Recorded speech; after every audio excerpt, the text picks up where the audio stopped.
Warriors हो, तुम लोग हमारे सोल्जर्स हो, जो अपनी जो बोर्ड्स की जंग है ना, बहुत बड़ा परसेंटेज है बेटा जो आप यहाँ पे फुल मार्क्स लेकर आ सकते हैं। आपको अपना बार बार क्वेश्चन सॉल्व करने हैं, रिएक्शन सॉल्व करने हैं, तो किसी भी हालत में आप इस चैप्टर को तो नहीं छोड़ सकते हैं। जितने प्रीवियस ईयर क्वेश्चंस आते हैं वो सब कराता है। तो अभी अगर आपका 2 पेज में भी बन रहा है, कोई बात नहीं, बनाना तो शुरू करो। सो हेलो स्टूडेंट्स, कैसे हैं आप लोग? आई होप आप सब अच्छे हैं और बोर्ड्स की प्रिपरेशन में लगे पड़े हो।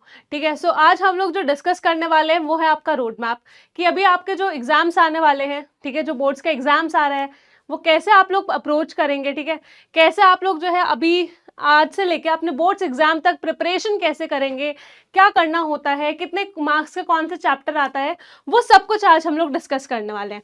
ठीक है, लेट्स स्टार्ट। सो ये स्टार्ट करने से पहले I have few lines for you. कुछ लाइन्स हैं जो आप लोगों को मोटिवेट करेगी पढ़ने के लिए, एंड वो लाइन्स कुछ यूँ हैं। ये पढ़ाई का युद्ध है और तू योद्धा है। ये पढ़ाई का युद्ध है और तू योद्धा है। आज जो ना लड़े उसका सपना कब का टूटा है। ना बन अश्वत्थामा जो अंतिम में रोए, ना बन अश्वत्थामा जो अंतिम में रोए, बन जा वो वीर जो वक्त से पहले ही तैयार हो जाए। ठीक है, तो बेटा तुम लोग हमारे वॉरियर्स हो, तुम लोग हमारे सोल्जर्स हो, जो अपनी जो बोर्ड्स की जंग है ना वो लड़ने जा रहे हो। ठीक है, उसके लिए हमको फुल्ली प्रिपेयर्ड रहना पड़ता है। ठीक है, जैसे कोई भी वॉर होता है, कुछ भी होता है, तो हम लोग सबसे पहले अपना क्या करते हैं, प्रैक्टिस करते हैं ना उस पर्टिकुलर दिन के लिए। उसी तरीके से बोर्ड्स के लिए भी हमको पहले से तैयारी शुरू करनी पड़ेगी। 1 दिन पहले, 2 दिन पहले कुछ नहीं होता है बेटा। ये हमारे स्कूल के एग्जाम्स नहीं है कि क्लास टेस्ट हो रहा है तो 1 दिन 2 दिन पहले कर लिया, ऐसा नहीं होता है। ठीक है, तो हमको प्रॉपर इसके अंदर पढ़ाई करनी पड़ेगी। इसके अंदर प्रॉपर परफॉर्म करने के लिए, आपकी स्टेट रैंक लाने के लिए आप लोगों को बहुत ज़्यादा मेहनत करनी है। ठीक है, एंड आज हम लोग जो करने वाले हैं वो, जैसे आपको स्टेट रैंक 1 लेकर आनी है। ठीक है, ये आप लोग डिजर्व करते हैं, लेकिन लाएगा सब में से कोई एक बच्चा। ठीक है, जो रैंक 1, 2, 3 आती है ना, ये सब लोग डिजर्व करते हैं। सबको लगता है कि मैं डिजर्व करता हूँ, मैं डिजर्व करती हूँ, मेरा नहीं आया, मेरा आना चाहिए था। बेटा डिजर्व वो करता है जो पढ़ाई करेगा। ठीक है, जो आज से मेहनत करनी शुरू कर चुका है ना, वो ये चीज़ें डिजर्व करता है। आपको पता है, किसी महान व्यक्ति ने कहा था कि जो लोग आलसी होता है ना, वो थोड़ा सा काम करते हैं और सोचते हैं कि मैंने बहुत सारा काम करा है और मुझे जीत जाना चाहिए। लेकिन जो ऐसे होता है ना, जो मेहनत करते रहते हैं, जो मेहनती लोग होते हैं, जो मेहनती एक स्टूडेंट होता है, वो उसको लगता है यार मैंने ना अभी थोड़ी कम मेहनत करी, मैं और कर लूँ क्या, मैंने अभी थोड़ा कम परफॉर्म करा है, मैं थोड़ा और पढ़ लूँ क्या, और क्वेश्चन सॉल्व कर लूँ क्या। तो बेटा आपको सेकेंड वाला बनना है कि जितना करें वो आपको लगे नहीं यार ये कम है, थोड़ा और कर लेता हूँ, थोड़ा और पढ़ लेती हूँ और क्वेश्चंस कर लेती हूँ। वहीं से आप बेटा आप ये हासिल कर पाओगे, वहीं से आप इस चीज़ के डिजर्विंग बनेंगे। ठीक है, चलिए। सो हमारे पास जो है, सबसे पहले हम डिस्कस करने वाले हैं मार्क्स डिस्ट्रीब्यूशन, कि एग्जाम्स के अंदर मार्क्स कैसे डिस्ट्रीब्यूटेड होते हैं। बेटा आप लोगों का 100 मार्क्स का पेपर होता है। ठीक है, 100 मार्क्स में से आपके पास 30 मार्क्स और 70 मार्क्स के अंदर वो डिवाइड होता है। ठीक है, और जो आपके पास 30 मार्क्स होते हैं, ये मार्क्स होते हैं आपके प्रैक्टिकल के। ये किसके मार्क्स है? प्रैक्टिकल। एंड ये जो प्रैक्टिकल वाले मार्क्स है ये होते हैं आपके स्कूल वालों के हाथ में। एंड इसी वजह से स्कूल में कोई बकवास मत करो, किसी टीचर से उल्टा सीधा मत बोलो। ठीक है, सब मतलब जो स्कूल में चल रहा है वहाँ ढंग से पार्टिसिपेट कीजिए, एंड प्रैक्टिकल के मार्क्स आपको वहाँ पे फुल मिलेंगे। ठीक है, नेक्स्ट हमारे पास आता है ये वाला जो मेन, जो आप लोगों को परफॉर्म करना है, जो बोर्ड्स के अंदर रिटन आता है। तो ये जो रिटन एग्जाम है, ये क्या है? ये आपका रिटन एग्जाम है। एंड ये जो रिटन एग्जाम है बेटा, इसका डिस्ट्रीब्यूशन समझ लीजिए। इसके अंदर आपके पास MCQs आते हैं। ठीक है, इसके अंदर आपके पास शॉर्ट क्वेश्चंस आते हैं, एंड इसके पास आपके पास लॉन्ग क्वेश्चन आंसर्स आते हैं। ठीक है, एंड ये जो शॉर्ट आते हैं, ये आपके पास टोटल कितना आता है? टोटल 70 आते हैं। ठीक है, एंड अटेम्प्ट कितने करने होते हैं? अटेम्प्ट आपको करने होते हैं सिर्फ 35, यानी कि 70 में से सिर्फ 35 करना है। 50% आपको अटेंड करना है। बहुत बड़ा परसेंटेज है बेटा जो आप यहाँ पे फुल मार्क्स लेकर आ सकते हैं। ठीक है, शॉर्ट जो आपके पास आते हैं वो 20 आते हैं और सिर्फ 10 अटेम्प्ट करने होते हैं, सिर्फ 10। ठीक है, लॉन्ग के अंदर 6 आते हैं एंड आपको अटेम्प्ट करने होते हैं 3। एंड इसके अंदर भी मैं आप लोगों को बता देती हूँ, MCQs होते हैं वो 1 मार्क्स के होते हैं। शॉर्ट होते हैं वो 2 मार्क्स के होते हैं, एंड जो लॉन्ग होते हैं वो 5 मार्क्स के आते हैं। इतना समझ आया कि कैसे कैसे डिस्ट्रीब्यूशन है, एंड डिस्ट्रीब्यूशन को ध्यान में रखकर अपना क्वेश्चंस अटेम्प्ट कीजिए, ठीक है। ज़्यादा क्वेश्चंस अटेम्प्ट मत कर लेना कि ज़्यादा कर ले तो फुल, ऐसा कुछ नहीं होता है, ठीक है। जो स्टार्टिंग के होते हैं, मतलब जितना भी आप अटेम्प्ट करेंगे उनके ही मार्क्स मिलेंगे, ठीक है। तो ज़्यादा या कम कुछ करने की कोशिश मत कीजिएगा। इससे पहले हम लोग डिस्कस कर लेते हैं कि जो केमिस्ट्री है, ठीक है, तो केमिस्ट्री को बेटा आप लोगों को ये पता है ऑलरेडी कि केमिस्ट्री को 3 पार्ट्स में डिवाइड किया गया है। इनऑर्गेनिक, इनऑर्गेनिक जिसको हम लोग आईसी बोल देते हैं, ठीक है। ऑर्गेनिक जिसको हम लोग ओसी बोलते हैं, एंड फिजिकल केमिस्ट्री जिसको हम लोग पीसी भी बोल देते हैं, ठीक है। एंड इसके अंदर कैसे कैसे, देखो यहाँ पे कैसे कैसे आते हैं मार्क्स, इस चीज का भी आप लोग ध्यान रखेंगे। सबसे ज्यादा जो वेटेज जिसका रहता है वो आपका होता है ओसी, सबसे ज्यादा वेटेज ओसी का होता है। एंड ओसी का जो वेटेज होता है बेटा वो आपका होता है 28 मार्क्स का, 28 मार्क्स का वेटेज ये कैरी करती है अपने साथ, ठीक है। एंड 28 मार्क्स इज ह्यूज, ठीक है। ओसी कई बच्चों का काफी कमजोर होता है, रिएक्शंस में प्रॉब्लम आती है, बार बार वो रिएक्शंस लिख लिख कर करो। ऐसा कोई चीज नहीं होती है जो आपके दिमाग में नहीं घुसेगा। आपको देखकर याद नहीं हो रहा है, लिख लिख कर याद कीजिए, ऐसे कैसे नहीं होगा, होगा ना, ठीक है। नेक्स्ट हमारे पास आता है पीसी, जो कि आता है 23 मार्क्स का। पीसी आता है आपके पास 23 मार्क्स का। लास्ट में हमारे पास आईसी है जो कि 19 मार्क्स आपका लेकर आता है, ठीक है। तो इस तरीके से तीनों चलते हैं। बच्चे आप लोग अपना स्ट्रॉन्ग पॉइंट देखो कि आपका इनमें से स्ट्रॉन्ग पॉइंट कौन सा है, ठीक है। उसके क्वेश्चंस प्रैक्टिस करो एंड आप पहचानो इसमें से आपका वीक पॉइंट कौन सा है। जो आपका वीक पॉइंट होगा ना उसका रिवीजन करना है, बार बार उसको बार बार लिख कर देखना है, उसको स्किप नहीं करना है। जस्ट बिकॉज कोई चीज़ आपको हार्ड लग रही है, डिफिकल्ट लग रही है, इसका मतलब ये नहीं कि आपसे होगी नहीं, ठीक है। वो हो जाएगी, लेकिन रिविजन आपको अपना बार बार क्वेश्चन सॉल्व करने हैं, रिएक्शन सॉल्व करने हैं, ठीक है। अब चैप्टर वाइज मार्क्स डिस्ट्रीब्यूशन देख लेते हैं। तो this comes under know your syllabus. आप अपने सिलेबस को पहचानिए, ठीक है। आप क्या करो, आप ये सारे के सारे 16 चैप्टर्स आते हैं, ये 16 चैप्टर्स आप एक नोटबुक लीजिए, जो आपकी केमिस्ट्री की नोटबुक है, उसके अंदर सबसे पहले जो पन्ना है ना उसके ऊपर आप ये लिखो, चैप्टर्स के नाम लिखो, ठीक है। आप देखो कि उसके अंदर से कौन सा कितने मार्क्स का चैप्टर आता है एंड उसके हिसाब से उसको टाइम दीजिए। अगर कोई चैप्टर ऐसा है जो आपसे नहीं हो रहा है और उसकी वेटेज ज़्यादा नहीं है तो आप उसको मतलब आप उसका थोड़ा ऐसा कर लो कि अभी के लिए छोड़ दिया, बाकी जो आपके स्ट्रॉन्ग पॉइंट्स है उसके ऊपर ध्यान दो, अब फिर से उसको उठा लो। समझ आ रही है बात, ठीक है। एंड बेटे इधर देखिए ज़रा, ये आपका इतना जो है यहाँ तक ये आपका पीसी के अंदर आता है, फिजिकल केमिस्ट्री। यहाँ ये आपका जो है ये आईसी के अंदर आता है, एंड इसके नीचे जितना जा रहा है वो आपका ऑर्गेनिक केमिस्ट्री यानी कि ओसी के अंदर आता है। समझ आया। एंड जो ध्यान देने वाली बात है वो है पी ब्लॉक एलिमेंट्स, जो कि सबसे ज़्यादा weightage other than any chapter रखता है, वो पी ब्लॉक एलिमेंट्स है। वो 12 से 13 मार्क्स का स्कोर कर सकते हैं आप, एंड उतने मार्क्स का क्वेश्चन वहां से पूछा जाता है। तो किसी भी हालत में आप इस चैप्टर को तो नहीं छोड़ सकते हैं, इस चैप्टर को तो आप बिल्कुल भी नहीं छोड़ सकते। समझ आ रही है बात। आप लोग अपना सिलेबस जानो, आप एक बार सिलेबस लिखेंगे आधी तकलीफ आधी दिक्कत वहां कम हो जाती है, ठीक है। इसके बाद हम लोग देखते हैं कि हम लोग रिवाइज कैसे करें। बेटा अगर मैं ये बोलूँ ना कि बोर्ड्स बहुत इजी है, बहुत इजीली हो जाएगा, आपको कोई भी किसी भी चीज़ के लिए बोल रहा है ना कि ये इजी होती है यार, ये तो सब कर लेता है, वो क्यों बोल पा रहे हैं? क्योंकि उन्होंने वो करा है, ठीक है। अगर मैं बोल पा रही हूँ कि बोर्ड्स इजी होता है, कर सकते हो आप, इतना मुश्किल नहीं है वहाँ पे स्कोर करना, क्योंकि मैंने करा है, इसी वजह से मैं ऐसा बोल पा रही हूँ। लेकिन जो टॉपर्स होते हैं वो क्या स्ट्रैटेजीज फॉलो करते हैं, किस तरीके से अपनी प्रिपरेशन की जर्नी फॉलो करते हैं, वो आप लोगों को जानना बहुत ज़रूरी है। वही डिफरेंस होता है एक टॉपर के अंदर और बाकी बच्चों के अंदर। वो ना ये स्ट्रैटेजीज ऑलरेडी जानता है, वो ऑलरेडी इसके ऊपर काम कर रहा होगा। एंड वो कौन सी स्ट्रैटेजीज है, इधर देखो ज़रा। फर्स्ट है class notes. Class notes are very important. जो क्लास में आप लोगों को पढ़ाया जा रहा है, टीचर्स, मेरा यकीन मानिए, कोई भी टीचर किसी भी सब्जेक्ट का अगर आपको पढ़ा रहा है ना, वो 10 बुक से देखने के बाद, 10 बुक से रेफरेंस लेने के बाद आपको पढ़ा रहा है, ठीक है। एंड आपके सिलेबस में जितने पॉसिबल क्वेश्चंस होते हैं, जितने प्रीवियस ईयर क्वेश्चंस आते हैं, वो सब कराता है, वो सब आपको लेक्चर्स में प्रोवाइड करता है। तो क्लास नोट्स बनाना बहुत ज़्यादा ज़रूरी है, क्लास कोई स्किप नहीं कर सकता है। एंड क्लास में चैप्टर खत्म होने के बाद बनने चाहिए शॉर्ट नोट्स।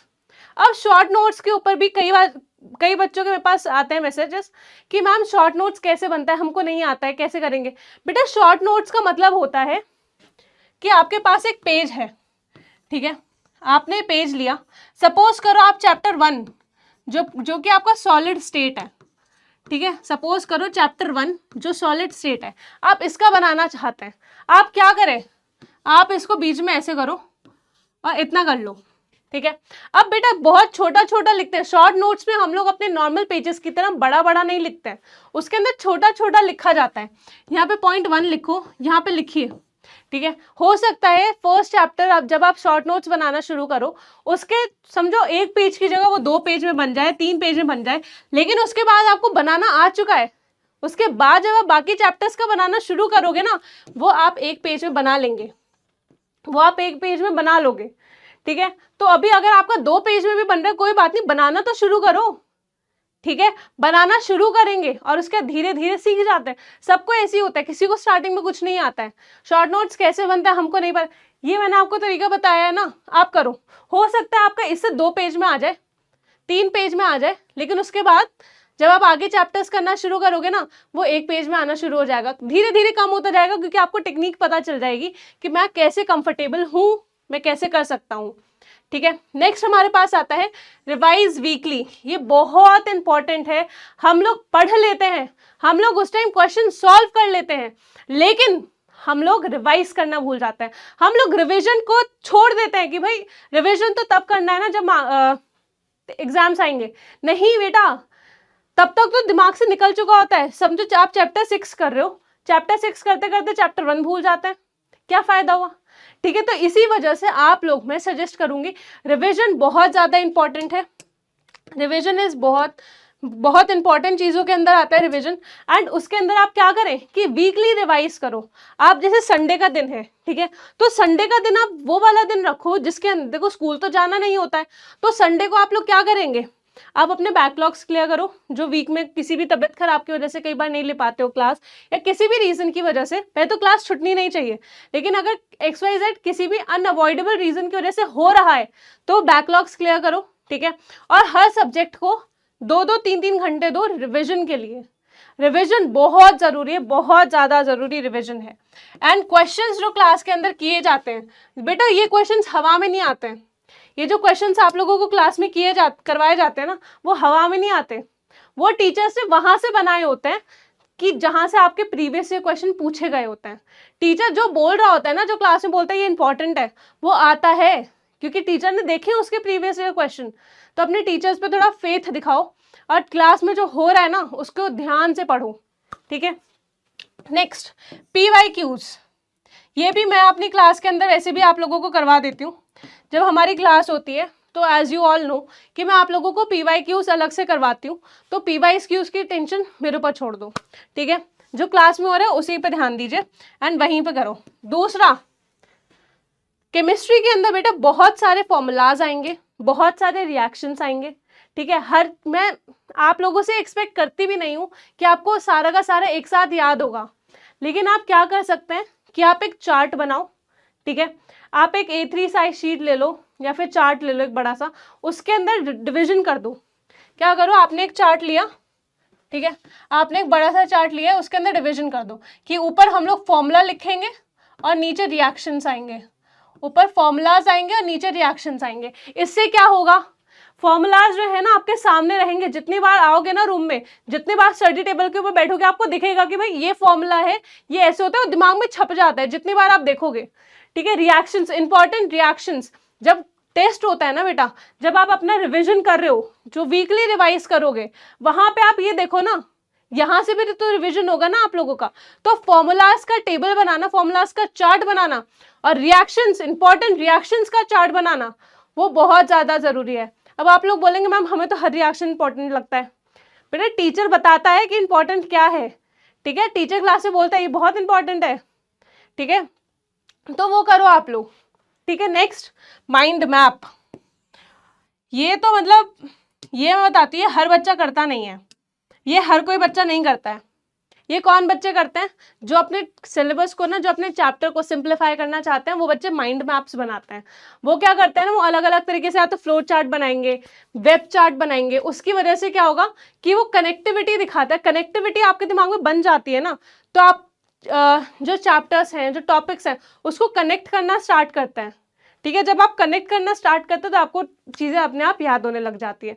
तो ये बहुत इंपॉर्टेंट चीज़ें हैं, मैं चुन चुन के आप लोगों के लिए लेकर आई हूँ कि किस तरीके से आप अपने बोर्ड्स के अंदर प्रिपरेशन कर सकते हैं। नेक्स्ट हमारे पास है, जो मैंने आपको बोला, रिवीजन। रिवीजन बहुत ज़रूरी है, हमको रियलाइज नहीं होता है कि रिवीजन कितना ज़्यादा ज़रूरी है, बहुत है। आपको नहीं पता है कि रिवीजन से, देखो बच्चों के साथ है ना, कई पेरेंट्स बोलते हैं कि ये पढ़ता तो है लेकिन फिर इसको ना याद नहीं रहता है, या फिर बच्चे खुद ही बोलते हैं कि मैम मैं पढ़ता हूँ लेकिन है ना फिर मैं भूल जाता हूँ। अरे ऐसे कैसे भूल रहे हो? आपको याद आ रहा है तो भूल कैसे रहे हो? क्योंकि रिवाइज नहीं कर रहे हो। रिवाइज नहीं कर रहे हो तभी तो भूल रहे हो ना बेटा। तो इसी वजह से रिवीजन बहुत जरूरी है। रिवीजन वीकली करेंगे हर चैप्टर को, हर सब्जेक्ट को। मैं सिर्फ केमिस्ट्री की बात नहीं कर रही हूँ, आप फिजिक्स, मैथ्स, जो बच्चे बायो के हैं, बायो, केमिस्ट्री, इन सब का रिवीजन लगाते रहो, ठीक है। क्वेश्चंस लगाते रहो, क्वेश्चंस करते रहो। समझ आ रही है बात? तो रिवाइज रेगुलरली करना है, लास्ट मिनट तक रिवीजन के लिए वेट नहीं करना है कि एग्जाम से पहले रिवाइज करेंगे, ऐसा कुछ नहीं होता है, ठीक है। शॉर्ट नोट्स इसीलिए ज़रूरी है क्योंकि इतना सारा जो जैसे एग्जाम्स आ गए, एग्जाम से पहले इतना सारा एकदम दिमाग में नहीं घुसता है, तो इस वजह से जो इंपॉर्टेंट होता है ना उसको देख लेना बहुत ज़रूरी है। वो शॉर्ट नोट्स काम करते हैं, वो आपको रिविजन जल्दी करवाते हैं, ठीक है। Next, allocate specific days each week for revision, कि आपका पूरा 7 डेज है, ठीक है, 7 डेज हैं। 7 डेज में सपोज कीजिए आप लोग 5 दिन स्कूल भी जाते हैं, ठीक है, और स्कूल जाते हो और उसके बाद क्लासेस लेते हो आप, ठीक है। लेकिन क्लासेस तो चलो 6 डेज क्लासेस होती हैं, ठीक है, क्लासेस होती हैं 6 डेज, ठीक है। एंड इसके अंदर जो आपका एक दिन बचा है ना, जो संडे है, जो आपका संडे है, उस दिन, वो जो संडे है, आप उस दिन रिवीजन डे बनाओ। संडे को अपना रिवीजन डे के नाम से चलाओ कि भाई ये तो रिवीजन डे है, कहीं आना नहीं है, कहीं जाना। 3 महीने किसी की शादी में नहीं जाओगे ना, कुछ नहीं हो रहा है, कहीं दोस्तों के साथ घूमने नहीं गए, कुछ नहीं करने, कुछ नहीं होता बेटा। जिंदगी वैसी की वैसी ही चलनी है।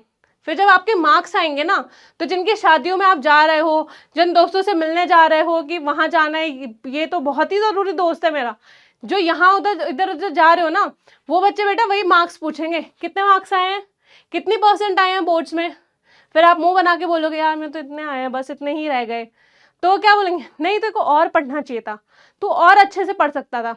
अरे आप उन्हीं के लिए टाइम वेस्ट कर रहे हैं, ठीक है। ये टाइम है बेटा अपना शाइन करने का, ये टाइम है खुद को घिस घिस के पढ़, मतलब जो स्टार होता है ना बेटा, वो स्टार ऐसे नहीं बनता, वो दिन रात मेहनत करके स्टार बनता है। एंड मुझे पता है आप लोग कर सकते हो, आई नो, ठीक है। मैंने क्लास में पढ़ाती हूँ, मैंने आप लोगों का कैलिबर देखा है, आप सब लोग कर सकते हो, लेकिन करना शुरू करना पड़ेगा उसके लिए सही तरीके से करना शुरू करना पड़ेगा, ठीक है। सो इसी वजह से आप लोग ये सारे के सारे जो स्टेप्स मैंने बताए इनको फॉलो करो, and I know you all can do this.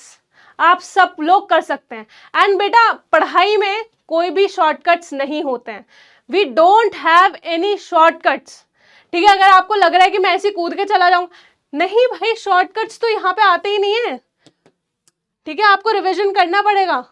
अगर आप सोचो कोई शॉर्टकट मेथड है जिससे मैं पढ़ लूँ मेरे मार्क्स आ जाए, नहीं होता बेटा। आपको पढ़ना पड़ेगा, क्लास लेनी पड़ेगी, क्लास नोट्स बनेंगे, शॉर्ट नोट्स बनेंगे, रिवीजन होगा, तब मार्क्स आएंगे, तब आपकी स्टेट रैंक आएगी, 1 आएगी, 2 आएगी, 3 आएगी, ठीक है। आप में से ही आएगी किसी की, लेकिन वो किसकी आएगी ना, वो आप लोग खुद डिसाइड करेंगे। देखो इतनी अच्छी लाइन मेरे को मिली थी, नियत ही नियति तय करती है, नियत ही नियति तय करती है। इसका मतलब समझ रहे हैं आप, जो आज आपकी नियत है ना, वही आपका आगे आने वाला फ्यूचर डिसाइड करेगा। ठीक है, हम लोग तो बोलते हैं यार मैं तो किस्मत ही खराब है, नहीं हो पाया। ऐसे कैसे नहीं हो पाया, ऐसे कैसे किस्मत खराब है? करेंगे ना, करेंगे तो होगा, नहीं करोगे तो कैसे होगा? समझ रहे हैं आप बात? नहीं करेंगे तो किसका होगा बेटा?